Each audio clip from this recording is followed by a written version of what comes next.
An unnamed Northumbria police constable has faced a misconduct hearing this week for allegedly sending inappropriate messages of a sexual nature to a student police constable who has also been unnamed.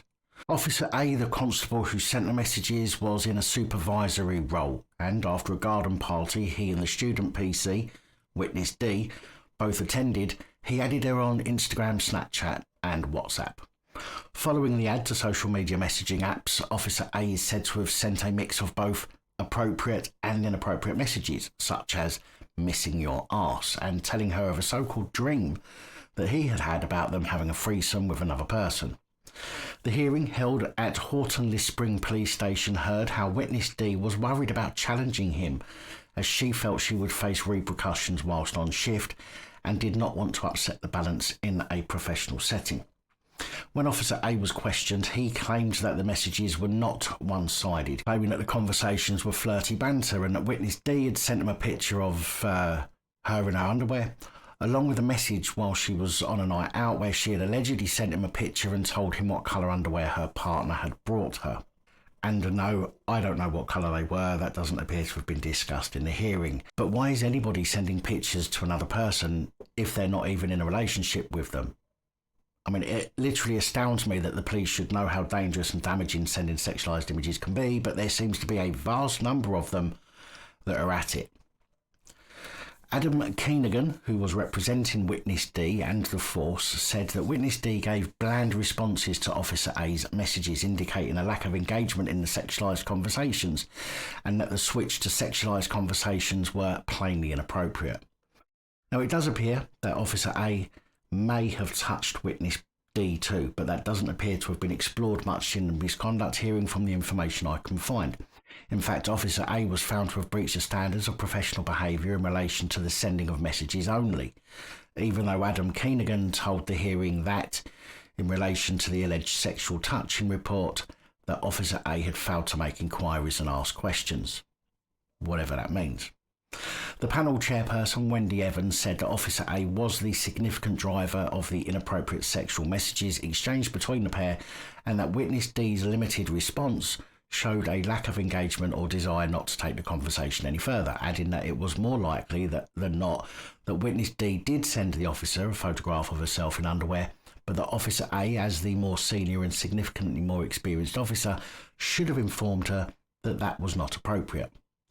The hearing was told, however, that Officer A told the woman in a message that he was looking at a photograph of her wearing boots and thinking about the picture of her in her underwear, which he had since deleted.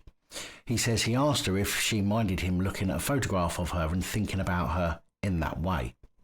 In her response, witness D said, "No, it's all good."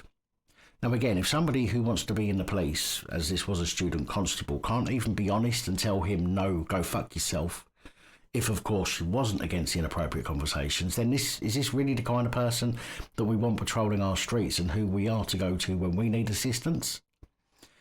I don't think so. It exposes to me the weakness that we have in police constables these days, or at the very least a willingness to cover for them even when they are inappropriate to their own. And this exposes the fact that police are more often than not going to cover for each other, and in fact in some cases probably wouldn't say anything at all unless they got caught by someone else.